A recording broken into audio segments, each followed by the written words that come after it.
Задержание и выдворение в СИЗО Булсунбека Казакова, бывшего главы ФУГИ, именно того чиновника, который непосредственно нес большую ответственность за проведение аукциона, за образование, за ценообразование этого большого актива.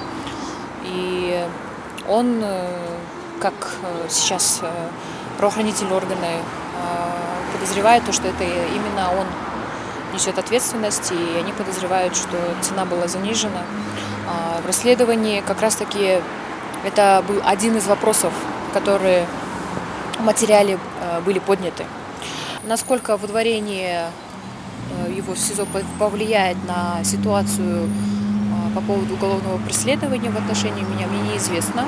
Но я вообще полагаю, что руководство финансовой полиции, они должны учесть, и если они не хотят опозориться и сохранить вообще свою репутацию, то они немедленно должны дело прекратить.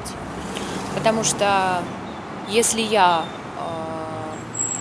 подняла этот вопрос, и тем самым правоохранительные органы подтверждают, что действительно цена была занижена, и уже произошло выдворение, задержание именно этого чиновника, то это говорит о том, что мое расследование было объективное, и никакие вообще априори не могли нарушаться законы.